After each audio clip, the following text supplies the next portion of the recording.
আজকের আমাদের অতিথি একটা শব্দের শক্তি। তিনি সেই সব মানুষের বন্ধু যারা নিঃসঙ্গ। যেখানে অন্যরা চুপ করে থাকে, তিনি সেখানেই শুরু করেন তাঁর আলোচনা। টিনেজার থেকে কাপলস, সবার কাছে তিনি friend, guide and a good listener. Body image, periods, consent, intimacy, porn literacy, যে সমস্ত কথাগুলো নিয়ে বলতে আমরা লজ্জা পাই, তিনি সেই সমস্ত কথাগুলো নিয়ে কাজ চালিয়ে যাচ্ছেন নিরপেক্ষভাবে, জাজমেন্ট ছাড়াই, যার কাছে মনের কথা খুলে বলা যায়। শুধু কথা নয়, তিনি শিখিয়েছেন একটাই মন্ত্র, লাভ ইয়োরসেলফ। আর আজ তিনি আমাদের সামনে আসছেন এক নতুন দৃষ্টিভঙ্গি তুলে ধরতে।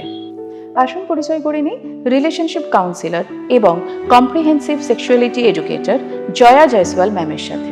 Hello ma'am, welcome to our show. Thank you so much for coming to our show today. Thank you so much for having me. It's a pleasure to have you actually. আপনি এত বিজি থাকেন, but তাও আপনি সময় দিয়েছেন, আমাদের আজকে এখানে এসেছেন। আপনার কাজটা একদম টোটালি ডিফারেন্ট, মানে আমার কাছে একদম নতুন। এখন মানুষ সোশ্যাল মিডিয়ার যুগে প্রচণ্ড বেশি হেলথ কনসিয়াস। এখন আমরা ফিজিক্যাল হেলথ, তার সাথে মেন্টাল হেলথ নিয়েও কথা বলি, বাট সেক্সুয়াল হেলথ নিয়ে কথা এখনও মানুষ কথা বলে উঠতে পারে না। তারা বিভিন্ন জায়গায় ভীষণ আনকমফোর্টেবল ফিল করে। তো আপনি কখন ভাবলেন যে এই সেক্সুয়াল হেলথ নিয়ে কাজ করবেন? Sexual health it is not that I started thinking about I'll be coming into sexual health or adult sexual health. It was all started when my kids were very young. Oh, really? Almost 10 years old. আচ্ছা। And then they started asking me question around what are nightfalls or how many holes do we have or where do we pee from and where does the period blood comes out. It was then when I started figuring out I wanted to give them the right answer first. Okay. But I myself was not sure how much information to give and was it appropriate to tell them also, till what extent I need to tell. So I started searching about answers and all everything. I reached out to gynecologist also, but didn't find them very supportive. Okay. They were like everybody understood on their own, so they'll understand on its own. So it's better you don't focus on all this. But still, I wanted to answer the question to like my children, because they were frequently coming with several questions which they were coming across in their school or in their siblings. So I started figuring out, studying, and I started giving them answers. So by that time, my daughter was in hostel, and she had her friends. So they started coming up to me, related to self pleasure, related to crushes, related to attraction, related to sexual orientation, related to different topics.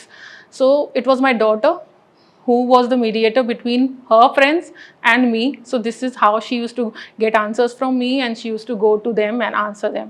It was then during COVID time that all her friends decided that, came to me and they said, you need to speak about it, because many more teenagers are in confusion what to do and what not to do. So that's how I started coming up on Instagram while COVID. Oh, means few years back. Yeah, just COVID. এটা ভীষণ interesting যে আপনি আপনার মেয়েকে বা আপনার ছেলেকে help করার জন্য এই কাজটা প্রফেশনালি নিয়েছেন পরে ফিউচারে। বাট প্রথম থেকে বোধহয় আপনি অন্য মানে ইংলিশ লিটারেচার নিয়ে পড়াশোনা করেছেন, তারপর সাইকোলজি নিয়ে পড়াশোনা করেছেন। তখন তো আপনি কি এটা ভেবেছিলেন যে আমি এইটা নিয়েই কাজ করব ফিউচারে? না না, আমি ছিলাম ইনটু কাউন্সেলিং, আমি ছিলাম, কিন্তু আমি প্যারেন্টিংয়ে ছিলাম। আচ্ছা। Not sex education. হ্যাঁ, আমি আপনার প্রোফাইলে দেখেছি যে আপনি ইংলিশ লিটারেচার নিয়ে পড়াশোনা করেছেন, তারপর আপনি সাইকোলজি নিয়ে কাজ করেছেন। প্রথমে আপনি রিলেশনশিপ কাউন্সেলিং করতেন, পরে আপনি সেক্সুয়ালিটি এডুকেটর হিসেবে কাজ শুরু করেন। তো এই সেক্সুয়ালিটি এডুকেটর, এই কথাটা খুব নতুন আমাদের জন্য, অ্যাটলিস্ট আমার জন্য তো নতুন। তো এরা মানে আপনারা কি ধরনের কাজ করেন? So I'll explain it in Hindi and mix of English. Yes, I'm yes, not absolutely, comfortable no in problem. Bengali a lot. Yeah. So sexuality education, we see it as safety education. If a parent or a teacher sees it as a safety education, that is better. Okay. Because The word is a very new. Because whenever the word sex comes, it is only the word sex that is visual, and education part is not visual to people. Exactly. Because वो दिमाग ही किसी और zone में चला जाता है जब आप सेक्स वर्ड सुनते हो। तो उस But moment safety education is a very innovative word. Innovative and very relative also, because sex education का पर्पस ही वही है। जैसे अगर अभी हम रास्ता क्रॉस करना रहता है तो हम बच्चे को सिखाते हैं ना कि राइट देखो, लेफ्ट देखो, and then we you need to cross. So it's a safety education. So इसमें भी वही होता है, आप कंसेंट, आप आज के डेट में डिजिटल ऑनलाइन सब कुछ डिजिटलाइज हो गया है, साइबर बुलिंग वगैरह सब कुछ हो रहा है। कंसेंट, बाउंड्रीज और sexual dating, people getting physical, सब कुछ बहुत अर्ली हो रहा है। जो प्यूबर्टी पहले बॉयज में 12 एंड गर्ल्स में 10 होता था, now it has shifted to 8 and 10. Really? Yeah. So now women, like girls are having periods at the age of 8. So when puberty hits, their emotional, physical, psychological and physiological things are also changing. जब सारे चीज़ इतने अंदर में चलते हैं, बच्चा भी confuse हो जाता है कि क्या सही है क्या गलत है, क्योंकि maximum number of sexual thoughts जो आते हैं वो टीनेजर्स के ही दिमाग में आते हैं। आपके पूरे लाइफ टाइम में उतने थॉट्स नहीं आएंगे जितना इस टीनेज टाइम में आता है। लाइक प्री टीन्स से लेकर till the age of 20 to 25. 25 is the age till which we consider जो हमारा प्री फ्रंटल कॉर्टेक्स होता है, जो लॉजिकल माइंड होता है, वो डेवलप नहीं होता है। अच्छा, we operate from the feeling based. Decisions भी जो हम लेते हैं वो फीलिंग बेस्ड स्टार्ट होता है। टिल द एज ऑफ 25 हमारा जो ब्रेन होता है वो डेवलप होता है। तो उस मोमेंट में हाउ द चाइल्ड फील्स उस पर रिएक्ट करता है। उस मोमेंट में अगर बच्चे को पेरेंट्स लॉजिक भी समझाते हैं तो वो लॉजिक समझ में नहीं आता है। अच्छा, वो लॉजिक तभी समझ में आएगा when they are feeling good. इसलिए थोड़ा जिद्दी हो जाते हैं, थोड़ा सा, बिकॉज उन लोग उस चीज़ पर फोकस नहीं कर पाते। Everything whatever makes them feel good then they are going to do. If a parent also wants to make them do something, first make them feel good and then they do whatever you want them to. So safety education या sex education में basically as a parent what you need to do is you need to be an askable parents, कि बच्चा आपके पास आकर कुछ भी पूछे, you don't have to जज देम। राइट। अगर बच्चा भी, अगर पीरियड्स का ऐड हम टीवी में देखते हैं, अब तो काफ़ी कॉमन है, पीरियड्स के लिए लोग बहुत कंफर्टेबल हो गए हैं उससे रिलेटेड बात करना। बट अगर कॉन्डम्स का ऐड आता है तो भी अगर कोई बच्चा पूछ भी देता है कि ये क्या है, क्योंकि आप स्कूल बसेज में जा रहे हो, सब बच्चे सब कुछ सुन रहे हैं, सीनियर्स जा रहे हैं, सेक्स वर्ड सुन रहे हैं, कॉन्डम से रिलेटेड चीज़ पूछ रहे हैं, या पेरेंट्स को अगर आकर भी पूछते हैं मम्मा व्हाट इज सेक्स या कॉन्डम क्या होता है, तो in that moment parents panic हो जाते हैं। तो instead of getting panic in that moment, I suggest them to take a deep breath and don't think कि इट इज़ समथिंग शेमफुल और it is something dirty, because बच्चे उस curiosity से आते हैं पूछने के लिए ये है क्या। उनके दिमाग में वो डर्ट या शेमफुलनेस वो नहीं होता है, उनको लगता है कि ये है क्या। और कोई भी चीज़ आप जितना ज़्यादा छुपाओगे उसके बारे में वो उनको जानना और ज़्यादा excitement, because it gives them the thrill. फिर वो रॉन्ग कंसेप्शन तो क्रिएट होता है। वो पेरेंट्स के पास आएंगे पूछने, लेकिन पेरेंट्स बोलेगा कि अभी नहीं समझोगे, बड़े होगे तो समझ लोगे। तो इन दैट कॉन्टेक्स्ट वो कहीं जाता नहीं है, वो सीधे गूगल की तरफ जाता है एंड गूगल में उसको आंसर मिलता है। एंड गूगल में या अपने फ्रेंड्स में भी डिस्कशन करता है तो उनके पास भी वही क्वेश्चंस है या आंसर्स हैं जो बाकी उनके पास भी हैं। बहुत ज़्यादा क्लैरिटी तो नहीं रहता है, क्योंकि उनको भी नहीं पता है कि हम इंफॉर्मेशन कहाँ लेने जाएं, राइट इन्फॉर्मेशन। ज़्यादा होता है तो फिर पॉन से उनके इंफॉर्मेशंस आते हैं। पॉन में बहुत चीज़ डिस्टॉर्टेड होता है। They try to inculcate whatever is being done in porn. So even if dating में भी जाते हैं, they are very aggressive. They force the partner to be very like intimate, even if they don't want to. So जब sex education हम सिखाते हैं तो हम बताते हैं what is consent, what is boundary. Consent means अगर कोई आप मान लो कि ना बोल रहा है, now the movie has come, everybody knows this term that ना का मतलब ना होता है, no is a full sentence. But उसके लेयर्स इतने हैं कि उसमें भी आप समझ नहीं पाते हो कि कंसेंट क्या होता है। एज एन अडल्ट कई बार हम भी नहीं समझ पाते। तो बच्चों को भी बचपन से, इट्स नॉट दैट कि आप जब उस एज में बच्चा आता है सेक्सुअल कॉन्टेक्स्ट में ही हम समझाएं कंसेंट क्या होता है। अगर आपसे किसी ने पूछा कुछ कि आपको लेना, मान लो कि आपने पूछा कि 1 कप चाय पीना है, तो आपने बोला हाँ पीना है, तो उस मोमेंट में आपने हाँ बोल दिया। लेकिन अगर मान लो कि आप 10 मिनट बाद चाय आए तब आपको पीने का मन नहीं है, यस, तो आप बोल सकते हो कि मुझे अभी नहीं पीना है, राइट। लेकिन उस समय गिल्ट इतना ज़्यादा रहता है कि नहीं मैंने तो बनवा दिया था, जब मैंने बोला है तो अब तो पीना ही पड़ेगा। Like it's a simple example जो डे टू डे लाइफ में कंसेंट से रिलेटेड है, जो हम अगर हमको खुद ही गिल्ट फील होता है कि कैसे नो बोले। कई बार हमको नो बोलने का मन भी करता है लेकिन नहीं बोलते हैं। बात है सो सोशल बाउंड्रीज की वजह से या हाँ। कुछ प्रेशर हाँ, होता है कुछ, मतलब ये एक प्री ऑब्जर्व्ड नोशन है कि ऐसा ही होना चाहिए। ये जो आप adolescence, teenager, young couple, matured couple, ये सारे जो कैटेगरीज में आप काम करते हो, तो आपको क्या लगता है कि कौन से जगह पे, कौन से एरिया पे ये सबसे ज़्यादा प्रॉब्लम क्रिएट होता है? हर एज ग्रुप में डिफरेंट प्रॉब्लम्स हैं। लाइक 25 to 35 मेजरली ज़्यादातर लोग स्ट्रगल करते हैं, क्योंकि वो उस मोमेंट में उनका करियर भी रहता है, रिलेशनशिप भी संभलता नहीं है, सेक्सुअल लाइफ भी एक्साइटिंग चाहिए, because everything has to be now instagrammable. जो कंपटीशन तो रही है हाँ, वो सेल्फ स्टीम भी बहुत लो होता है ना। तो कई बार होता है कि इंस्टाग्राम तो हम देखते हैं या सोशल मीडिया देखते हैं, that makes us feel bad about our self. वो वहाँ पहुँच गया, हम वहाँ तक अभी नहीं पहुँचे। इसका करियर इतना अच्छा है, हम वहाँ तक नहीं। इसकी गर्लफ्रेंड है, इसका बॉयफ्रेंड है, ये लोग पार्टी कर रहे हैं। So there are several things. तो सेल्फ स्टीम जब लो रहता है तो हर चीज़ बुरा लगता है कि everybody is above me and मैं सबसे लोएस्ट हूँ। इसकी वजह से कई बार एस्केपिज्म में लोग पॉर्न विजिट करते हैं, मास्टरबेशन में भी चले जाते हैं, सेल्फ प्लेजरिंग करने लगते हैं, एंड उसमें भी एडिक्शन हो जाता है। So most of the time जो मेरे क्लाइंट्स आते हैं, 60% are men, 20% are couples and 20% are women। এইমাত্র আপনি আমাকে বললেন যে সোশ্যাল মিডিয়ার জন্য এখন অনেক কিছু চেঞ্জেস হয়েছে, ইনস্টাগ্রাম দেখে মানুষ আরো বেশি জিনিস কপি করছে। তো আপনার কি মনে হয় যে বডি সিকিউরিটি নিয়ে এই সোশ্যাল মিডিয়ার প্রভাব কতটা? बहुत है, लेकिन उससे ज़्यादा पेरेंट्स का रोल बहुत ज़्यादा होता है। जब भी हम बच्चे को फर्स्ट टाइम देखते हैं, या बच्चा थोड़ा प्लम्प हो गया है या मोटा हो गया है या बहुत ग्रोथ नहीं हो रहा है, सो सबसे पहले पेरेंट्स ही कमेंट करते हैं, है ना, कि ये छोटा है या तुम बहुत मोटे होते जा रहे हो, या जो भी बॉडी इनसिक्योरिटीज़ होता है, या तो हम कम्प्लेक्शन, हाइट, वेट, बहुत सारी चीज़ों को लेकर हम खुद एज पेरेंट्स कमेंट करते हैं। अब किसी पार्टी में भी एज एन अडल्ट जाओ तो कॉम्प्लीमेंट भी मिलता है, आज तो बहुत अच्छी लग रही हो, थोड़ी मोटी हो गई हो।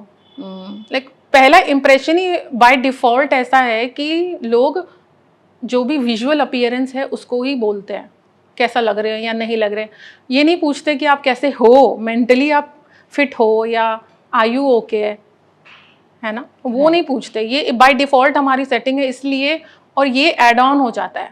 सपोज एक मदर डॉटर है, एंड मदर को खुद इनसिक्योरिटीज़ है कि मैं कुछ भी पहनती हूँ just because I have a body weight, I don't look good, है ना। एंड बच्चे तो बचपन से ही देख रही है कि उसकी मदर को ये इनसिक्योरिटी है, एंड घर में कोई आकर अगर डॉटर को बोल देता है you look just like your mom, you look just like your, मतलब आप रिजेंबल करते हो अपनी मदर से, लेकिन बच्चा उसको रिजेंबलेंस में नहीं लेगा, उसको ख्याल आता है। हाँ, उसको लगेगा कि मेरी मदर को लगता है कि I am not good enough, so even just because I am like my mom, I am also not good enough. Complex. हाँ, तो ये क्योंकि we look up to our parents, एक सर्टेन एज हो जाता है, जब टीनेज आते हैं तो मोस्ट ऑफ द टाइम आप देखोगे कि girls try to follow the mothers by default, and boys try to inculcate अपने फादर का quality. So how a father handles his anger issues, how he handles his emotions, गुस्सा में वो क्या करते हैं, या किसी ने कोई गलती कर दिया तो हाउ ही ट्रीट्स अदर। तो ये बच्चा, बेटा स्पेशली, वो उसको इनकलकेट करता है, क्योंकि एक सर्टेन एज के बाद हमारे पेरेंट्स हमारे आइडल होते हैं, जिसके पेरेंट्स जैसे भी हैं, बट बच्चे के लिए वही हीरो है। হ্যাঁ ম্যাম, আপনার কথা থেকেই বলছি যে এটা কিন্তু আমরা সবাই করে থাকি, যে আমাদের কোনো ফ্রেন্ডসকে বা কোনো রিলেটিভের মধ্যে কারোর সাথে দেখা হলে কিছুদিন পর বা অনেকদিন পর দেখা হলে আমরা অনেক সময় তাকে পয়েন্ট আউট করি, যদি সে পুট অন করে যায় বা সে যদি খুব বেশি রোগা হয়ে যায়, ওয়েট লুজ করলেও আমরা সেটাকে বডি শেমিং করি। তো এমন কি প্রসেস আছে, সেটা তো আমরাও করে থাকি, এমন কি প্রসেস আছে যেভাবে বললে তাদের আমরা একটু বলতেও পারলাম, যে কনসিয়াসও করতে পারলাম, এবং তাদের খারাপও লাগলো না? এটা কিভাবে করা যেতে পারে?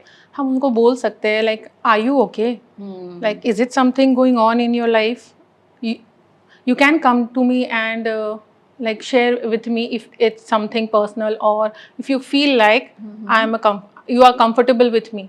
कई बार होता है ना कि हमारा रिलेशनशिप वैसा नहीं है उसके साथ, लेकिन अगर क्लोज रिलेशनशिप है then only the other person is going to open up. हाँ, बिकॉज एक आदमी के लिए औरतें आपस में बहुत डिस्कस करती हैं with sisters, with friends, everything, even sexual life भी डिस्कस करती हैं, बट मेन के लिए ये बहुत ईगो वाली बात हो जाती है। Right. If anything comes sexual, वो कभी अपने फ्रेंड से डिस्कस नहीं करते। तो just giving them that suggestion that reach out to someone professional where you can talk your heart out. अगर तुमको लगता है कि तुम मुझसे शेयर कर सकते हैं, do you confide in me, then you can share with me, and I'll try to help you in whatever way possible. If you are physically not well, or something is going in your head, then reach out for help. That's the basic thing which we can do as a colleague or friend or relative. Whatever. আচ্ছা, understood. আপনি একটু আগে বলছিলেন যে self প্লেজারের জন্য যে বিভিন্ন রকমের অ্যাডিকশনগুলো হয়ে যায়, স্পেশালি স্টুডেন্টসদের মধ্যে, বয়েজদের ক্ষেত্রে স্টুডেন্টসদের মধ্যে সেলফ প্লেজারের জন্য ওরা একটা অন্য ধরনের অনেক রকমের রাস্তা খুঁজে বেড়ায়, যে তারা সেটা করতে করতে সেটা অ্যাডিকশনে পরিণত হয়। তো সেখান থেকে স্টুডেন্টসদের কিভাবে আমরা রিলিফ দিতে পারি, বা পেরেন্টসদের এই সময়টা কি করে তাদের হ্যান্ডেল করা उचित? रूम, जिससे कई बार होता है, आप देखोगे टीनेजर्स रूम बंद करके रहने एग्जैक्टली मैं यही पूछने वाली थी। उसी टाइम पे पेरेंट्स जनरली लेकर आते हैं अपने टीनेजर बच्चे को कि आजकल बहुत उसका बिहेवियर चेंज होकर है, रूम बंद करके रहता है, एंड बिहेवियर में चेंजेस दिख जाते हैं बिकॉज जो पहले सोशलाइज करता था अभी सोशलाइज नहीं करता है, तो बहुत सारी चीज़ें होती है। तो उस मोमेंट में जब आते हैं तो हम प्राइवेटली बच्चे से या टीनेजर से हम बात करते हैं। तो बहुत सारी चीज़ें हैं जो पेरेंटल, कई बार पेरेंट के आपस के फाइट से बचने के लिए भी वो रूम बंद हो जाता है, एंड उसके बाद तो सोशल मीडिया है, the world is open to you. तो वो जो इमोशनल वॉइड है, जनरली जितने लोग पॉर्न एडिक्शन या any sort of addiction, be it cigarette या ओवर ईटिंग या आप स्वीट्स ज़्यादा खाते हैं, ये सारा एक तरह का एडिक्शन ही है। इवन फोन एडिक्शन भी एक एडिक्शन है। सो जनरली क्या होता है, when you don't have an emotional bond और कनेक्शन, इमोशनल नीड्स आपके फुलफिल नहीं होते हैं विद द पेरेंट और whoever, you have to have some person जिसके पास आप जाकर अपने सारे कुछ भी शेयर कर सकते हैं, and you know that that person is not going to जज यू। तो ये ऐसे बहुत सारे लोग हैं जिनके पास कोई है नहीं जिसके पास वो जाकर शेयर करे, कोई प्रॉब्लम बात करे या इमोशनल कनेक्शन। कई बार होता है बच्चों के पास बहुत कुछ होता है बोलने के लिए, it's the parent who is not ready to take it, not listening. हाँ, दे डोंट हैव टाइम भी नहीं है, कई बार उनको लगता है ये सारी चीज बात करने की क्या जरूरत नहीं है। हाँ, एग्जैक्टली वही होता है, क्योंकि बच्चा उस समय इतना इमोशनल रोलर कोस्टर में रहता है जब प्यूबर्टी हिट करता है, क्योंकि वो अपने मेंटल हेल्थ से भी समझ में नहीं आता है, क्योंकि वो अगर वो किसी चीज़ को देख रहे हैं वो बहुत अच्छा लग रहा है, बट सोशल कॉन्स्ट्रक्ट में ये अच्छी चीज़ नहीं है। मतलब लड़की बहुत अच्छी लग रही है, लेकिन हम बोल नहीं सक रहे हैं ना कि हमको लड़की बहुत अच्छी लग रही है, लाइक बिकॉज ग्रोइंग एज में you have an attraction towards the other gender, it's normal. हाँ, एक लड़की भी नहीं बोल पाती है यार वो लड़का। अगर किसी पेरेंट्स और बच्चे के बीच में ये रिलेशन, जो कि आज पता है मम्मा उसको देखा ना मज़ा आ गया, उसको देखे क्या लड़की थी क्या लड़का था, इट्स जस्ट एन, इसका मतलब ये नहीं है कि अगर वो एक्सप्रेस कर रहा है या बच्चा बोल रहा है अपने पेरेंट्स को they are going to indulge in sex और समथिंग, ऐसा नहीं होता है। जबकि इसका रिवर्स होता है। हाँ, एक्टर एक्ट्रेस के बारे में भी बोलते हैं कि बहुत अच्छा, ये हीरो मुझे बहुत पसंद है, ये हीरोइन मुझे बहुत पसंद है, लेकिन वो एक्सेप्टेड नहीं होता है। हाँ, वो एक्सेप्टेड होता है, लेकिन ये गलत हो जाता है। हाँ, कि कोई अगर फ्रेंड या कोई भी स्कूल में अच्छा लगा तो हम बोल नहीं सकते, मतलब घर में आकर भी शेयर नहीं कर सकते। सब कोई को लगेगा कि वो पढ़ाई लिखाई में ध्यान नहीं लग रहा है, इसी में दिमाग लग रहा है। पेरेंट्स को आप थोड़ा गाइड कर सकते हैं, कैसे गाइड करना चाहते हैं इस सिचुएशन के लिए, और मतलब पेरेंट्स के लिए मैं अगर आप कुछ बोले, मैं बोलना चाहूँगी मॉम्स के लिए, नहीं I won't say moms only, क्योंकि मॉम्स पे ऐसे भी बहुत रिस्पॉन्सिबिलिटी है, प्रेशर है बहुत। हाँ, so I said whichever parent is free, उनको लगता है कि मैं ये हैंडल कर सकता हूँ या हैंडल कर सकती हूँ, like my husband he doesn't speak about all this, वो कंफर्टेबल नहीं है, but now because I am so used to talking about it, and मेरे बच्चे बहुत ओपन है इस सब चीज़ के बारे में, नाउ ही इज ओके। पहले क्या था, वो बोल नहीं पाते थे ना, but now he has started talking about periods, ये नॉर्मलाइज हो गया है। सो कई बार you have to be in the process, and by default सब देखेंगे सारी चीज़ें जैसे ही जगह पर फॉल आउट कर जाती है। तो whoever parent, whether the parent is mother और द फादर, कोई भी जो कंफर्टेबल है बात करने के लिए, बहुत बहुत सारे ऐसे फादर्स हैं जो बहुत कंफर्टेबल है और मदर्स कंफर्टेबल नहीं है, right. बिल्कुल भी कंफर्टेबल नहीं है, क्योंकि उनका बैकग्राउंड वैसा ऑर्थोडॉक्स रहा है। तो ओपननेस आने के लिए बहुत टाइम लग जाता है, वो एक्सेप्टेंस नहीं आता है। एंड आप बच्चे के लिए फेशियल एक्सप्रेशन बहुत ज़्यादा है। अगर बच्चा आपको कुछ एक्सप्रेस भी कर रहा है और थोड़ा सा भी आपके फेशियल रिएक्शन में चेंजेस आया तो the child is going to pull themselves back. मतलब अगर वो बोल भी रहा है ऐसे, मदर का आइज ऐसा हो गया या फादर का आइज ऐसे हो गया, तो वो बोलते बोलते भी चुप हो जाएंगे, वो बताएंगे नहीं पूरी बात आपको। And it should not come from a space that मैं इंटरोगेशन कर रही हूँ या पता कर रही हूँ, जासूसी कर रही हूँ, बिकॉज जो भी इंटेंट रहता है that shows. So it has to come from a place of curiosity, आपका भी, कि क्या जानना चाहते हो। You tell me, I'll tell you. Even I don't have an answer, but I'll search the answer and then get back to you. Right. क्योंकि किसी के पास सारे जवाब नहीं होते हैं। ऐसे बहुत सारे क्वेश्चंस हैं जो एज अ सेक्स एजुकेटर, कितने बच्चों के दिमाग में कितनी सारी बातें पॉप अप कर जाती हैं। कई बार हमको भी फ्रेम करने में थोड़ा टाइम लगता है कि how do I frame and put it, कि उसके लिए वो एज अप्रोप्रिएट भी हो और उसको समझ भी आए, एंड रॉन्ग इन्फॉर्मेशन नहीं मैं दे रही हूँ। बिकॉज अगर कई बार होता है कि एक बच्चा आया था एंड उसने कहीं देखा था सेक्स लिखा हुआ है, कई बार होता है ना डस्ट पड़ा हुआ है एंड सेक्स लिखा हुआ है गाड़ी पे, तो वो आया एंड वो घर आकर पूछता है कि व्हाट इज सेक्स। उसकी माँ इतनी पैनिक हो गई। तो in that moment what do you do, sex क्या होता है, और बच्चे को पूरा सेक्स का प्रोसीजर नहीं आपको समझाना है, उसके एज अप्रोप्रिएटली। मान लो आप वो बोल रहा है व्हाट इज सेक्स, तो आप बोल सकते हो सेक्स इज अ जेंडर। आप फॉर्म पढ़ते हो, आप फॉर्म पढ़ते हो तो उसमें मेल फीमेल लिखा रहता है। तो you are not giving a wrong information also and you are age appropriately telling also. Ma'am, আপনি এখন বললেন যে এই পেরেন্টসদের অনেক বেশি কেয়ারফুল থাকতে হবে, তাদের ফেশিয়াল এক্সপ্রেশনের ওপরই অনেক কিছু ডিপেন্ড করে যাচ্ছে। তো আমরা তো সবাই পেরেন্ট হওয়ার পরেই তো আর সেক্সুয়াল এডুকেশন বা সেক্স এডুকেশন নিয়ে পড়াশোনা করিনি বা জানি না বা অ্যাওয়ারনেস নেই।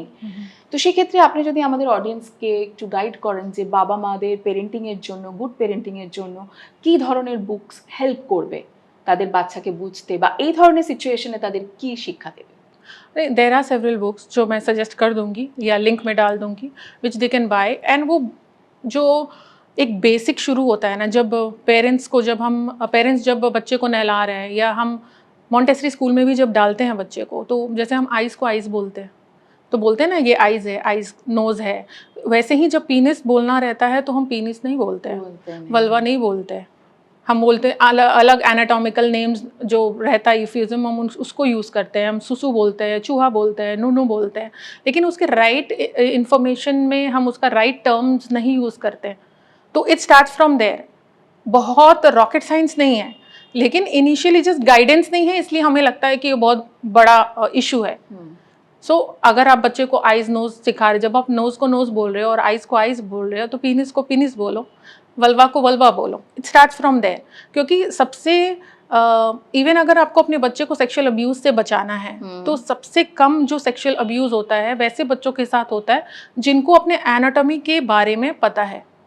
मतलब जिनको पता है, लाइक अगर किसी ने आपका प्राइवेट पार्ट टच किया है, तो इंस्टेड ऑफ सेइंग कि किसी ने मेरा नूनू छुआ है, इफ़ द चाइल्ड सेज कि he has touched my penis, या उसने मेरा पीनिस टच किया है, तो जो अब्यूज़र होता है वो भी बहुत अवेयर होता है कि हाँ इसको तो पता है, मतलब इसको हम ट्रैप नहीं कर सकते। एंड अक्सर जो अब्यूज़र्स होते हैं वो उन बच्चों को टैप करते हैं या टारगेट करते हैं जिनको पता है कि अपने बच्चे में उनके पेरेंट्स को कॉन्फिडेंस नहीं है, या अगर बच्चा आकर बोलेगा भी तो झूठ बोलेगा, मतलब हाँ उसको लगेगा झूठ। अभी इसी टपिक पे हम बात करेंगे। আমি এরকম শুনেছি যে বা এটা অনেক জায়গায় আলোচনাও হয়, বেশিরভাগ ক্ষেত্রে মনে হয় যে চাইল্ড অ্যাবিউজ মানে মেয়ে, গার্ল চাইল্ড অ্যাবিউজ হচ্ছে, কিন্তু অনেক বয়েজ মানে ছেলে বাচ্চা যারা ছোট ছেলে তারাও অ্যাবিউজড হয়, প্রচুরভাবে অ্যাবিউজড হয় বাড়িতে, স্কুলে, কলেজে, হস্টেলে, সেই একদম টিনেজ অবধি ছোট বাচ্চা থেকে। তখন তাদের মা বাবারা বিশ্বাস করতে চায় না, उनको भरोसा ही नहीं होता कि लड़के के साथ ऐसे कैसे हो सकता है। यस। लेकिन जितने भी मेरे पास बहुत सारे ऐसे केसेस आए हैं, ऑलमोस्ट 30% मैं बता सकती हूँ उसमें बॉयज़ आर अब्यूज्ड, और उनको पता भी नहीं होता है कि इसको अब्यूज़ बोलते हैं। राइट। অ্যাকচুয়ালি এটাই প্রবলেম যে আমরা মেয়েদের ছোট থেকে অনেক রকম ভাবে Protect करके रखते हैं। প্রোটেক্ট করি, আমরা অনেক রকমের গুড টাচ ব্যাড টাচটা ভাবি যে সবসময় মেয়েদেরই শেখাতে হয়, হ্যাঁ। কিন্তু ছেলেদের ক্ষেত্রেও যে গুড টাচ এবং ব্যাড টাচটা শেখাতে হয়, স্কুলেও আমার মনে হয় এটা অ্যাভয়েড করে। মনে হয় স্কুলে যে আমাদের মানে শেখানো হয় গুড টাচ এবং ব্যাড টাচ মন্টিসরি থেকে, সেইখানটাতেও আমার মনে হয় ছেলেদের খুব একটা শেখানো হয় না। সেটা সম্বন্ধে আপনি যদি একটু অ্যাওয়ারনেস দেন। हाँ, पहली बात तो गुड टच और बैड टच हम नहीं बोलते हैं, safe touch and unsafe touch बोलते हैं। আচ্ছা, गुड टच क्यों नहीं बोलते? कई बार एक अब्यूजर आपको टच कर सकता है and just because you are teenagers as a feel you can feel good. मतलब कोई अगर टच कर रहा है तो ऑब्वियसली आप प्यूबर्टी हिट कर गए हो, अट्रैक्शन है, सेक्सुअल फीलिंग्स तो आ जाती हैं। ये अलग एक लाइन है एकदम से। तो अगर कोई आपको उस मोमेंट में टच कर रहा है वो अब्यूजर ही है, लेकिन it feels good to you, but he is taking advantage. हाँ, he is taking. So instead of good touch and bad touch, we say safe touch and unsafe touch. Right. तो हमारा बॉडी इतना intuitive होता है, specially बच्चों का बहुत intuitive होता है बॉडी। दे कैन फील कि कौन सा body touch is safe and कौन सा body touch is not safe. आप अगर उसको डेमो भी कर दिखा दे घर पे, कई बार आप देखोगे एक्सटेंडेड फैमिलीज या रिलेटिव्स आते हैं, अब बच्चे को बोलो उनके लैप पर जाकर बैठ जाओ। लाइक कई बार हम पेरेंट्स बोलते हैं, मैं पर्पसली नहीं बोल रही हूँ बैठने के लिए, लेकिन कई बार बोलते हैं ना बाबा तुम्हारे डाकचे जाओ, काका तुम्हारे डाकचे जाओ, तो कई बार आप देखेंगे बच्चा बहुत रेजिस्टेंट है, नहीं जाना चाहता है या उनकी गोदी में नहीं बैठना चाहता है। तो इंस्टेड ऑफ फोर्सिंग देम कि आप वहां पर जाकर बैठो, क्योंकि कई बार होता है हमारे पेरेंटिंग पर सवाल उठ जाता है, इसलिए हम তোমার কথা শুনছে না, মায়ের কথা শোনে না, বাবার কথা শোনে না বাচ্চা। तो उस समय वो हम अपने इसको फीड करते हैं, हाँ, और बच्चे को हम फोर्स कर भेज देते कि जाओ उनके पास बैठो। ऐसा नहीं मैं बोल रही हूँ कि वो गलत कर रहे होंगे, बट ये जो इंट्यूशन है ये डेवलप किया जाता है। आज जब आप बच्चे को छोटे छोटे डिसीजंस लेने दोगे इंट्यूशन के हिसाब से, तब वो बड़े होकर बड़े डिसीजंस या कहीं अगर उसको सेफ नहीं फील हो रहा है तो उस जगह पे वो खुद ही डिसाइड कर पाएगा कि क्या एक्शन लेना है। डिपेंडेंसी पेरेंट्स पे नहीं होगा। कई बार होता है ना कि अगर हम किसी प्रॉब्लम में हैं तो हमारा इंट्यूशन, हमको पता नहीं है लॉजिकली कि क्या प्रॉब्लम है, लेकिन intuitively we know something is not right. तो वो बच्चे में ये इंट्यूशन बहुत ज़्यादा होता है। कई बार हम फोर्स भी करते हैं बच्चे को कि उनसे जाकर मिलो, या बच्चा कई बार होता है कि कुछ रिलेटिव्स के घर वो जाना नहीं चाहते हैं, लेकिन हम जबरदस्ती खींच कर लेकर जाते हैं। अगर आप उसको डिग डीप करोगे तो वो बच्चा आपको बताएगा कि वो उनके घर क्यों नहीं जाना चाहते। मैं 10 साल के बच्चे की बात कर रही हूँ। कई बार बच्चे जाना नहीं चाहते because they have been wrongly touched, और वो उनको अच्छा नहीं लग रहा है, लेकिन वो बोल नहीं पा रहे बिकॉज उनके पास वर्ड्स नहीं है, उनके पास लैंग्वेज नहीं है। क्योंकि अगर माँ पूछ रही कि क्या अच्छा नहीं लग रहा है, तो आप क्या बोलोगे क्या अच्छा नहीं लग रहा है, वो मेरे को ऐसे टच कर रहा है, तो क्या हुआ। তো এইটার সময় কি আপনার মনে হয় না যে মারা সবটা জেনেও অনেক সময় বুঝে, মা বাবা বোথ জেনেও তারা হয়তো সেই ফ্যামিলি মেম্বার অনেক বেশি পাওয়ারফুল বা something they are getting advantages. তারপর আমার পার্সোনাল লেভেলে মনে হয় যে যখন বারবার বাচ্চা মায়ের কাছে এসে বা বাবার কাছে এসে বলছে রিপিটেডলি যে আমার তাকে ভাল লাগে না, আমি ওখানে যাব না, আমি ওখানে বসবো না, আমি ওনাকে পাশে বসবো না, তাহলে কেন ফোর্স করছে? उनको लगता है कि बच्चा मिसबिहेव कर रहा है। अच्छा। वो उस कॉन्टेक्स्ट में ले लेते हैं कि बच्चा मिसबिहेव कर रहा है इसलिए जाना नहीं चाह रहा है।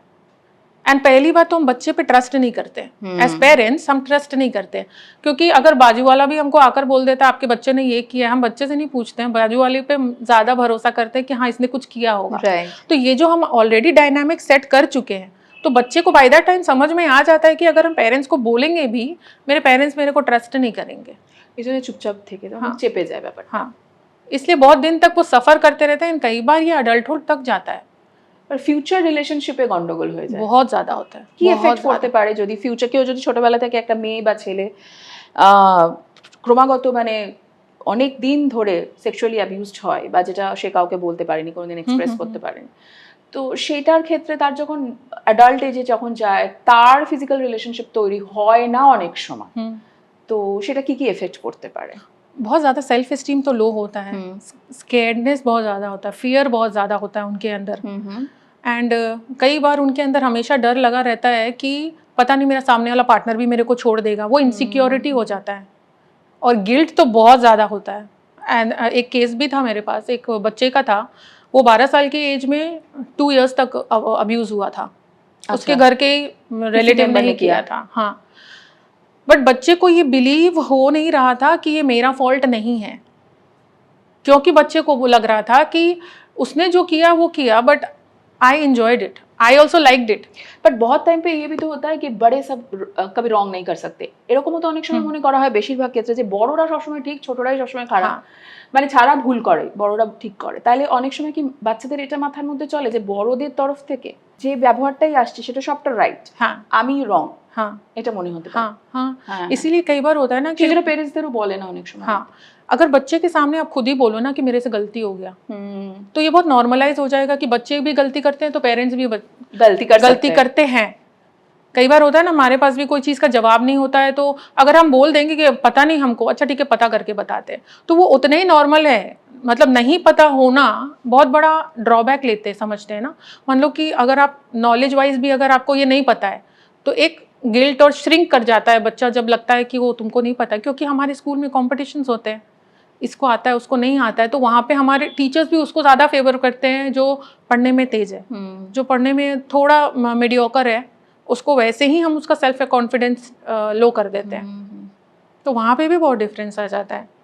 एंड अडल्टहुड में तो रिलेशनशिप में कम्युनिकेशन नहीं हो पाता है, क्योंकि उसके दिमाग में हर समय यही चलता है कि पहली बात वो जो लेकर गिल्ट आ रहा है, जो बड़ा हुआ है, वो physically he is not okay, unsafe feel होता है उसको, जो भी रहेगा वेदर इट्स अ मैन और अ वुमेन, उसको बॉडी में it feels unsafe to them, they feel very insecure to open up in front of the partner. तो वो बेसिक वहीं से शुरू हो जाता है। कई बार तो कुछ रिलेशनशिप्स ऐसे होते हैं कि 3-4 साल शादी का भी हो गया है and they haven't been physical. Counselling के लिए तब आते हैं जब घर से प्रेशर आता है कि बच्चा क्यों नहीं हो रहा है। तब तक उनका ऑब्वियसली इंटरकॉर्स होता ही नहीं है, तब तक उनको सोचते भी नहीं है, even if one partner wants it, लेकिन ये ओपन डिस्कशन भी नहीं होता है। ये मोस्टली क्या आपको लगता है कि मींस जो लव लोग मैरिज में या अरेंज मैरिज में ज्यादा होता है, ऐसा कुछ है? नहीं, लव मैरिज भी होता है। हाँ বাট লাভ ম্যারেজে কি করে এটা পসিবল? মানে আগে তো তারা একটা রিলেশনশিপের মধ্যে हाँ থেকে मतलब তখন বোঝা যায় না। हाँ नहीं, टचिंग किसिंग ये तो ठीक Different है। हाँ, वो टचिंग किसिंग कडलिंग हगिंग वो सब अलग है, उस समय खाओ पियो घूमो वो लगता है। जब बेडरूम में आप आते हो तो वो सीक्रेसी वाली चीज हो जाती है, परफॉर्मेंस के ऊपर हाँ। लैक ऑफ कॉन्फिडेंस आ जाता lack of confidence, body insecurity है। वो आपका प्रॉब्लम नहीं भी होगा तो आपको लगता है कि आप में ही सारा प्रॉब्लम है। तो वो बच्चे की मैं बता रही हूँ, उस बच्चे हाँ। को जो 12 साल के उम्र में अब्यूज हुआ था, 15 साल तक उसको यही लगता था कि ये मेरा भी फॉल्ट है। मतलब हम लोग काउंसलिंग करने के बाद भी उसको समझाते थे कि ये तुम्हारा फॉल्ट नहीं है, because that person was an adult and you were minor. तो उसने जो किया वो अपने कॉन्शियस में किया, but you had no idea, and even if you felt good, that's not at all your problem. किसी को भी कोई वैसे छुएगा, it feels good to them, because अब सेक्सुअल अट्रैक्शन सब चीज चेंजेस, फिजिकल चेंजेस हो रहा है, प्यूबर्टी हिट कर चुका है, तो it's natural to get attracted, it's natural to have those feelings. हम सब गुजर चुके हैं उस चीज से, तो वी ऑल नो। लेकिन बाय दैट टाइम तभी मैंने उसको बोला कि आप अपने से रीड करो, थोड़ा पता करो, ऐसे पॉडकास्ट देखो, या जो अब्यूजर्स जो होते हैं ना, बहुत लोग बहुत अब्यूज हो गए हैं, लेकिन बहुत सोशल मीडिया में हैं जो बचपन में अब्यूज हुए हैं, उनके रिलेटिव्स ने उनको अब्यूज किया, but they have opened up कि मेरे साथ ऐसा ऐसा ऐसा हुआ, they are और उनके successful एक्सपीरियंस people, yeah. हाँ, तो when they hear then that child started learning about these things, उसने खुद अपने एक्सप्लोर करना शुरू किया। Now when he is 16 years old, तब उसको लगता है कि now it was not my fault. So and that was a real success for us, because उस बच्चे को, 12 साल के बच्चे को ये समझ में आने में कि ये मेरा फॉल्ट नहीं था, 16 साल तक आया, तब जाके उसको समझ में आया। 4-5 साल बीत गए।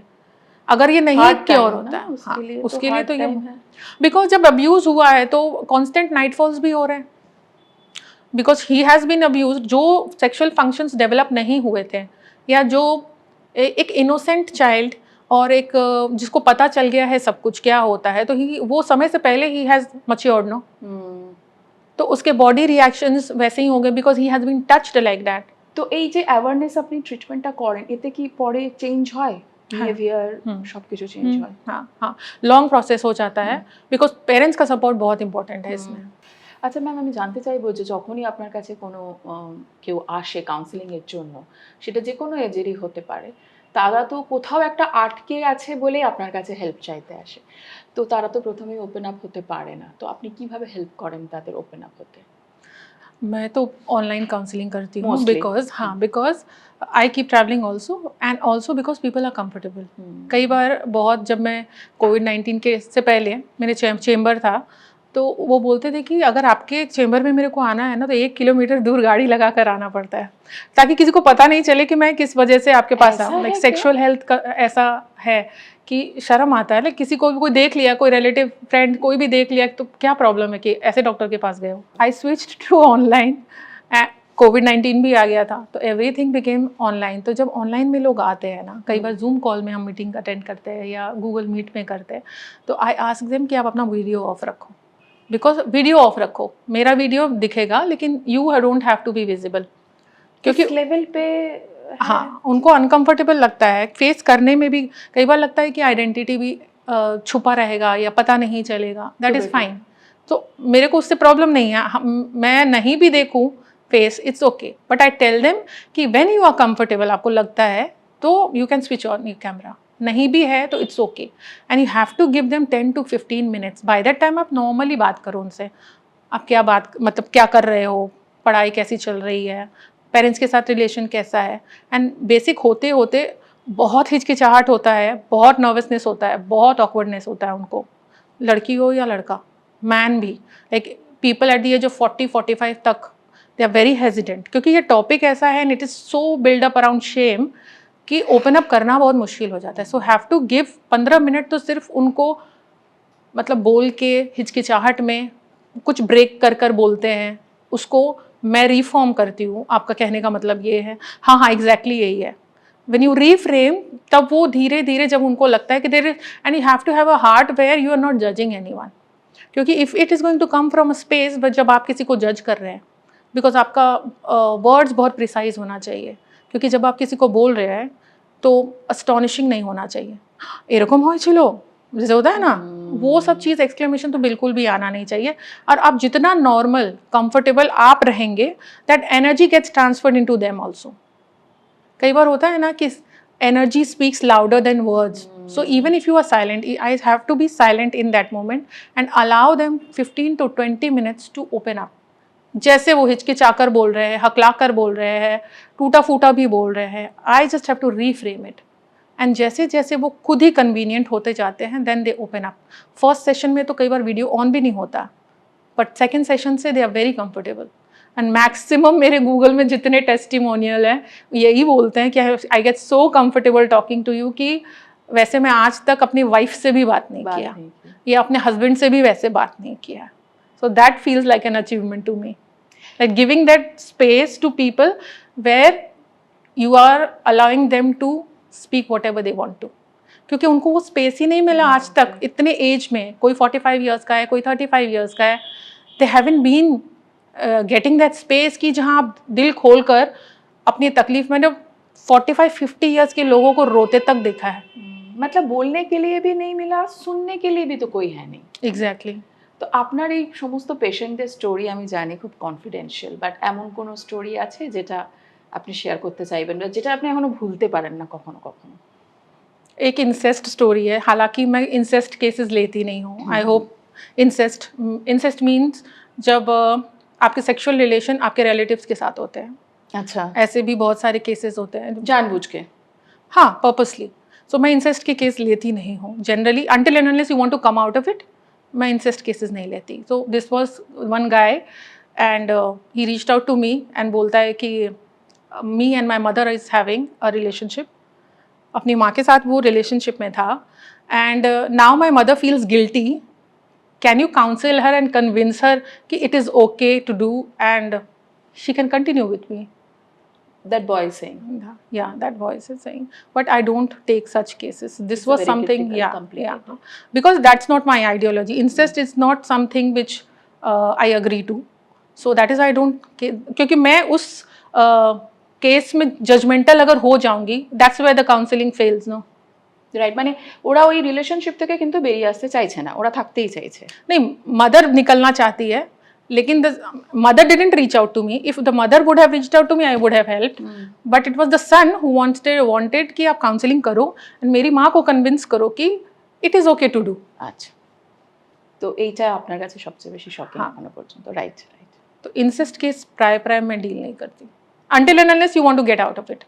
There was one more incident between a girl and like brother and sister, own brother. The sister was elder and ये बाहर पढ़ाई करने गए थे.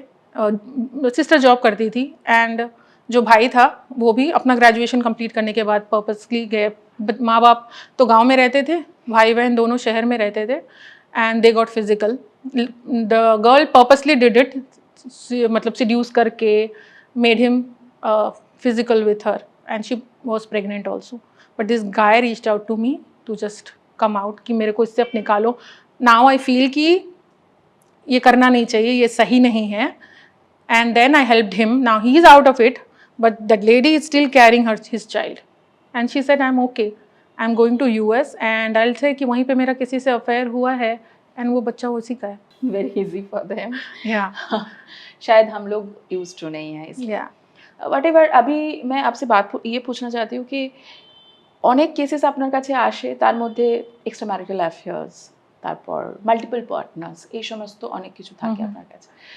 তো এর ফলে যে এসটিডি বা এসটিআই ডিজিজগুলো স্প্রেড হয়, সেগুলো নিয়ে যদি কেউ আসে আপনি তাদের কিভাবে গাইড করেন? पहले तो हम उनका मेडिकल हिस्ट्री देखते हैं, मतलब कितने पार्टनर्स रहे हैं और उनको समझाते भी हैं. कई बार लोग करने के बाद नहीं, करने से पहले भी आते हैं. আচ্ছা, তাই? हाँ, कि अगर मेरे को करना যদি এটা করে তাই এটা কি কনসিকুয়েন্সেস? हाँ, कॉन्सिक्वेंसेस भी है ना, मतलब होता है ना प्रोज एंड कॉज, उनको समझना है. Like I want to go for a threesome but करना चाहिए. कई बार दे आस्क मॉरली सही है क्या, तो बोले I am not the person to tell you कि क्या सही है या क्या गलत है. There is no universal right और universal wrong, so it's a personal choice.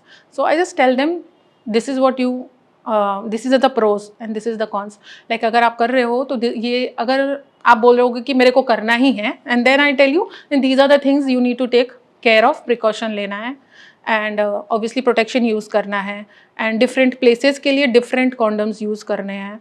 And even आप मान लो मल्टीपल पार्टनर्स के साथ है over the period of time, then reach out to a STI specialist, जो वेनेरियोलॉजिस्ट होते हैं उनको रीच आउट करो, जहाँ पे ईयरली बेसिस पर वो सीमेन टेस्ट होता है, ब्लड टेस्ट होता है कि आप कितने इन्फेक्टेड हो, उसके बाद आपका ट्रीटमेंट होता है. कुछ जो STIs होते हैं वो ट्रीटेबल होते हैं, कुछ जो होते हैं मैनेजेबल होते हैं, मतलब वो पूरी तरह जाते नहीं हैं, it's there silently there in your body, but उसके लिए मेडिकेशन लेना पड़ता है. एंड कुछ क्योरेबल होते हैं.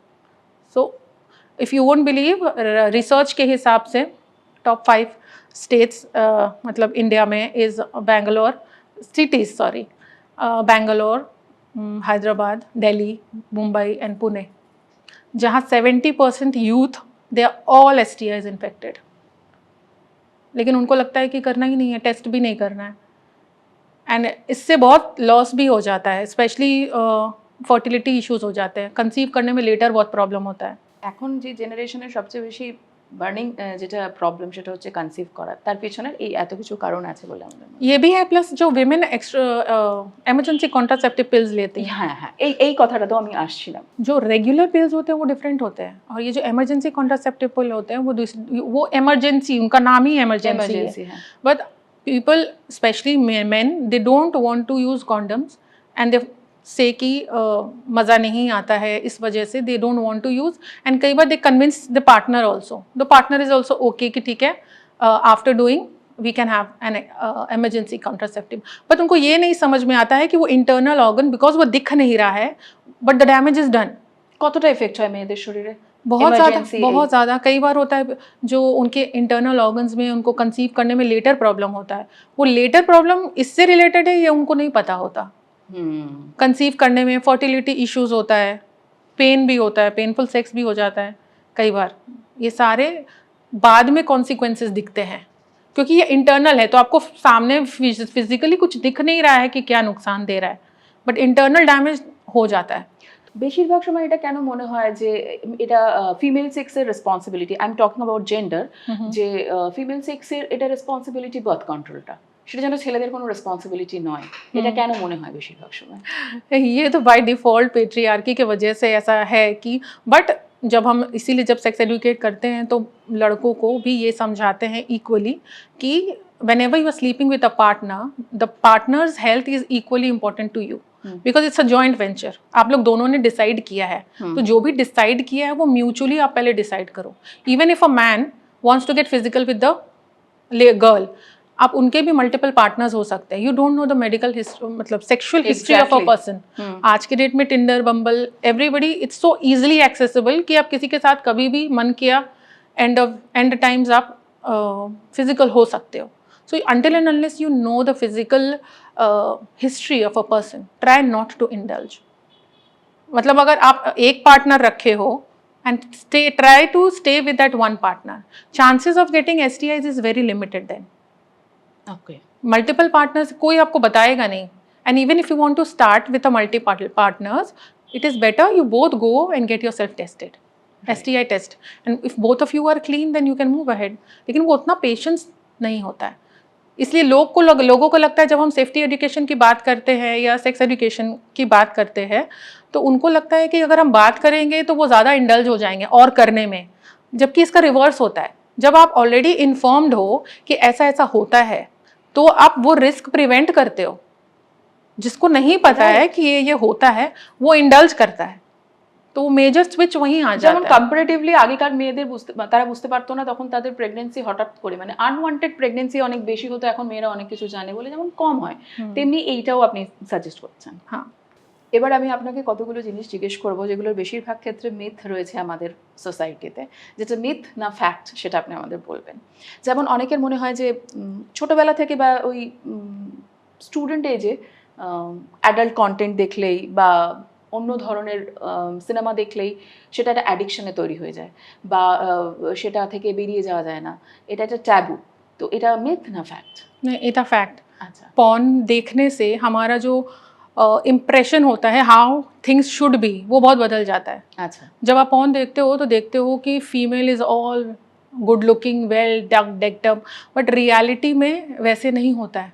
We have cellulite, we have mole, we have scar, we have pigmentation. तो जब हम हर चीज़ इतना क्लीन, पॉलिश्ड और एकदम वेल पुट देखते हैं तो वही एक्सपेक्टेशन हम बेडरूम में भी लेकर आते हैं अपने पार्टनर के साथ. तो वो अट्रैक्ट नहीं करता हमको, वो अपील नहीं करता हमको. अगर हम कोई मूवी देख रहे हैं बट वो मूवी हम रियल लाइफ में नहीं उतारते, तो porn is also just an adult entertainment. तो वहाँ से हम जो सीख रहे हैं दैट वो सीखने के लिए नहीं है, that is just for entertainment. जैसे हम मूवी देखते हैं, हम देखते हैं कि एक बहुत ज़्यादा सुंदर जगह पे हीरो हीरोइन गाना गा रहे हैं, तो ऐसा तो हम रियल लाइफ में नहीं करते. You are saying that same thing is नहीं, वो तो फिर भी कर सकते हैं. अच्छा, लेकिन अगर आप कर सकते हैं रियल लाइफ में आप रोमांटिक हो रहे हो, हम सीरियल बना रहे हैं, वो आप फिर भी कर सकते हो. लेकिन अगर आप देख रहे हो कि हीरो और विलन लड़ाई कर रहे हैं, ट्रेन के ऊपर चढ़ रहे हैं, एक बिल्डिंग से दूसरे कर रहे हैं, हाँ, वो आप रियल लाइफ में नहीं कर सकते. तो वो भी एक अडल्ट एंटरटेनमेंट है. आप उसमें से आइडियाज़ ले सकते हो, कुछ भी. आप म्यूचुअल मास्टरबेशन के लिए आइडिया ले सकते हो, या क्योंकि अराउजल का कॉन्सेप्ट भी वहाँ पे डिफरेंट दिखाता है कि एक लेडी बहुत मोन कर रही है, बट रियल लाइफ में कई बार लेडी मोन नहीं करती है. जिस हिसाब से दिखाता है कि वहाँ पे वैजिनल डिस्चार्ज होता है, जिस हिसाब से एग्जैक्टली वो रियलिटी में वैसा नहीं होता है. एंड सबके साथ नहीं होता है. Everybody is different and वो रिएक्ट भी डिफरेंट करता है. आप पॉर्न में देखोगे कि एक जोमेटो बॉय आया and just out of nowhere they are in bed. Reality में जोमेटो बॉय आने से ऐसा नहीं होता. Very true. মাস্টারবেশন একটা ব্যাড হ্যাবিট, মানে এটা ফ্যাক্ট না মিথ? मैं एक्सप्लेन कर देती हूँ बिकॉज definitely. वन लाइनर नहीं है ये. मास्टरबेशन कोई भी चीज़ पहली बात तो आप मॉडरेशन में करो, एवरीथिंग इज़ फाइन.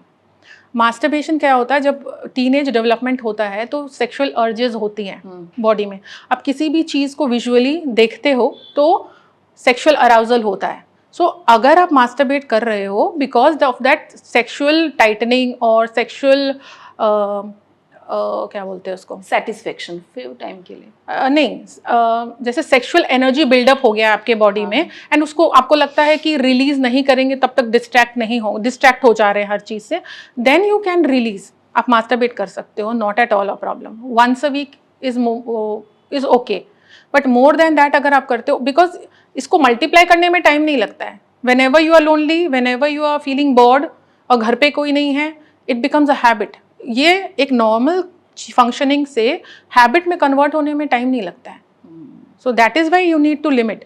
अगर आप मास्टरबेशन को स्लीपिंग पिल की तरह यूज़ करोगे, कई बार होता है लोगों को नींद नहीं आता, मतलब मैक्सिमम आप देखोगे 25 to 45 60 ईयर्स ओल्ड तक ये चलता है कि जब तक मास्टरबेट नहीं करेंगे नींद नहीं आएगा. So if you are using that as a sleeping pill then that is a problem. But अगर आप फिजिकली आपको लगता है कि आपके अंदर सेक्सुअल एनर्जी डेवलप हो रहा है, and obviously if you don't have a partner till at a certain age, और आप अडल्ट भी नहीं है, 18 भी नहीं है, that needs to be released. আচ্ছা, दैट्स अ नॉर्मल प्रॉसेस. না সত্যি ফিজিক্যাল হেলথের মধ্যে তার মানে এফেক্ট হ্যাঁ। হয়। ওকে, আচ্ছা, এইটা যে এখনো পর্যন্ত রয়েছে, যদিও আমরা এখনকার সোসাইটিতে মেনস্ট্রুয়াল সাইকেলস নিয়ে অনেক বেশি ওপেন আপ হয়ে গেছি, আমরা অনেক বেশি কথা বলছি, বোথ মেল ফিমেলস নিজেদের মধ্যে আইডিয়াস এক্সচেঞ্জ করছে, বাট স্টিল এখনো আমরা এটা মনে করি এটা একটা ট্যাবু, এটা করা যাবে না, ওটা ধরা যাবে না, ওটা ছোঁয়া যাবে না। তো যদিও এটা একটা পিউরিফিকেশন প্রসেস, তাও এই সময় মেয়েদের ইমপিওর বলা হয়। जेनजीज भी आजकल इस चीज़ को, सोशल कंस्ट्रक्ट को अब मानते नहीं हैं कि पीरियड्स है तो ये नहीं करना है या नहीं छूना है. इनफैक्ट आजकल जो सोशल मीडिया इन्फ्लुएंसर्स है ये भी बहुत चीज़ नॉर्मलाइज कर दिए हैं कि पीरियड्स के टाइम पे आप पूजा भी कर सकते हो, हर कुछ कर सकते हो. तो अब सोसाइटी में ये शिफ्ट बहुत देखने को मिल रहा है, लाइक इस जनरेशन से, हमारे जनरेशन से नहीं, कमिंग जनरेशन से. सो एक्सचेंज ऑफ आइडियाज़ भी उनके बीच में काफ़ी कुछ हो रहा है. सो आई फील कि knowing about each others body is very important. मतलब अगर एक लड़के को भी पता रहे कि एक लड़की के पीरियड्स जब होता है what all she goes through, तो वो समझना और रिलेशनशिप बिल्ड करना बहुत ईजी हो जाता है. बिकॉज एवरी टाइम आई सी, एक लेडी हमेशा कंप्लेन करते रहती है कि मेरा हस्बैंड मेरे को समझता ही नहीं है, मेरा बॉयफ्रेंड मेरे को समझता ही नहीं है. So it's not their fault also. During periods और एनी अदरवाइज, इवन पोस्टमार्टम नहीं समझते.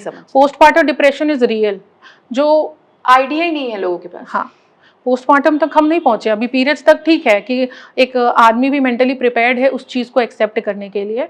तो अगर बिकॉज मेरे साथ ही एक इंसिडेंट हुआ था, मेरा बेटा वॉज वेरी यंग, तो उस समय मैं सेक्स एजुकेशन में थी नहीं. So he had wet dreams, जो नाइटफॉल बोलते हैं, तो मेरे को पता नहीं था कि what is it. So I was really scared, doctor के पास जाना होगा. So I reached out to my husband कि उसको ऐसा ऐसा हुआ, एंड ही सेड कि ये नॉर्मल है, होता है, बॉयज़ में ऐसा होता है. So in that moment if I knew कि बॉयज़ में क्या फिजिकल चेंजेस होते हैं एंड अ गर्ल नोज कि बॉयज़ के क्या फिजिकल चेंजेस होते हैं, it becomes so easy for things to understand each other. तो अगर आप पीरियड्स हो रहा है, how to handle, ladies cranky हो जाती है, मूड स्विंग्स होते हैं, and it's a real thing. Like इसका लोग जोक्स भी बनाते हैं Memes भी हो रहे हैं आजकल. लेकिन this is a real thing. Now coming up boyfriends are very good at it. তো আপনি বলছেন যে জেন জির বয়ফ্রেন্ডরা বেশি ভালো. না, আমি আরেকটা কথাও জানি যেটা আমার মনে হয় আপনাকে একবার জিজ্ঞেস করে কনফার্ম করা, যে শুধু বয়েজদের জন্য না, মেয়েরাও নিজেদের শরীর সম্বন্ধে অনেক কিছু জানে না. বিকজ অনেক বছর অনেক অ্যাডাল্ট মেয়ে দাদার ম্যারিড এবং they are happily married, but they don't know what is female orgasm, সেটাও জানে না. হ্যাঁ, তো সেটা নিয়ে আপনি যদি একটু বলেন. फॉर फीमेल ऑर्गेजम के बारे में तो जानते ही नहीं है, क्योंकि उनको लगता है it's just a 2 minute act जो मूवी में दिखाते हैं. আর ওদের মনে হয় যে অনেক সময় যে সেক্সটা শুধুমাত্র বয়েজদের জন্য. हाँ, क्योंकि उनको शुरू से ट्रेन करके रखे. मतलब आप सोचो ना कि अगर जब तक शादी नहीं होता है तब तक उनको रोक कर रखते हैं कि लड़के से बात मत करो, लड़के के दिमाग में हमेशा गंदगी ही चलता रहता है और वो सेक्सुअलाइज ही करते रहते हैं हर चीज़ को. तो आप एक 18 ईयर्स तक आप उनको रोक कर रखते हो, एंड जब आप शादी करने के लिए टाइम आता है, ये लोग घर के लेडीज ही बोलती हैं कि if your husband wants it you just give. तो आप जिस चीज़ को इतने साल से रोक कर रखे हो, it becomes so difficult for that lady to open up suddenly, है ना. एंड तब रिलेशनशिप में प्रॉब्लम आना शुरू हो जाता है. Initially physical part, sexual part को लेकर जब कई बार आप कंसल्टेंट के पास आपको जाना पड़ता है कि ये तो ओपन अप ही नहीं होती है या मेरे को टच ही करने नहीं देती है. तो वो जो सोशल कंस्ट्रक्ट है, एंड कई बार औरतों को पेनफुल सेक्स भी होता है. वैजिनिस्मस बोलकर एक टर्म है, बहुत ज़्यादा कॉमन नहीं है अभी, लेकिन उसमें क्या होता है, actually a female goes through a real pain. मतलब जो पेनिट्रेटिव होल भी होता है, it seems like a wall, वो वहाँ पे आपको दिखेगा ही नहीं, there is any space to enter, because this is body's way to shut it down. वो body by default shut down हो जाता है, and it's a real problem. कई बार डिवोर्सेस भी हो जाते हैं इसी चक्कर में, क्योंकि कोई बोल नहीं सकता है कि हमारा फिजिकल रिलेशनशिप आज तक हुआ नहीं है. इट्स जस्ट दैट कि ऊपरी सरफेस लेवल पे दिखाते हैं कि ये सही नहीं है, ऐसा नहीं है, वैसा नहीं है, एंड दे गेट डिवोर्स्ड।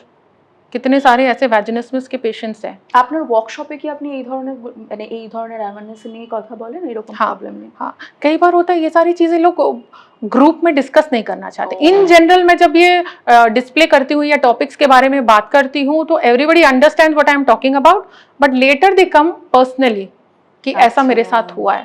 আজকে অনেক কিছু জানতে পারলাম আপনার কাছ থেকে, আরও অনেক কিছু জানার ছিল বাট টাইম লিমিটেড। আমরা আজকের আলোচনার মাধ্যমে এটা জানতে পারলাম, বুঝতে পারলাম ওনার সাথে কথা বলে যে সেক্সুয়াল যে প্রবলেমগুলো সেটা নিয়ে চুপ করে না থেকে, চাপা দিয়ে না রেখে ওপেনলি ডিসকাস করলে বোধহয় প্রবলেমগুলো অনেক বেশি সলভ হয়ে যাবে। তো আমি আপনাদেরও বলবো, আর আমাদের অডিয়েন্সকেও আপনি যদি চান কিছু বলতে পারেন যে আমরা কিভাবে এই সমস্ত সমস্যা থেকে বেরিয়ে আসতে পারি, আপনি যদি একটু open conversation is the biggest thing. जो टफ कॉन्वर्सेशंस है, जो हार्ड कॉन्वर्सेशंस है, जो हम अवॉइड करते हैं, उसी को बात करना है। That's the biggest thing in any relationship. Right, thank you so much ma'am. Thank আবার यू सो আপনাকে मच। থ্যাংক ইউ জানাচ্ছি যে আপনি আমাদের এতটা সময় দিলেন, এত কিছু জানলাম আপনার কাছ থেকে, অনেক প্রসেস জানা গেল, রিয়েল ফ্যাক্টগুলো জানা গেল। Thank you so much. Thank you so much for having me. Thank you so much. এটাই ছিল আজকের এপিসোড। অবশ্যই মনে রাখবেন যে একটা সুন্দর সমাজ গড়ে তুলতে কিন্তু সবচেয়ে বেশি প্রয়োজন নিজেকে ভালো রাখা, নিজের রিলেশনগুলোকে ভালো করে রাখা। আমি মনীষা আবার নতুন একটা এপিসোড নিয়ে চলে আসবো আপনাদের জিও আড্ডা শোতে। ততক্ষণ দেখতে থাকুন জিও বাংলা। নমস্কার।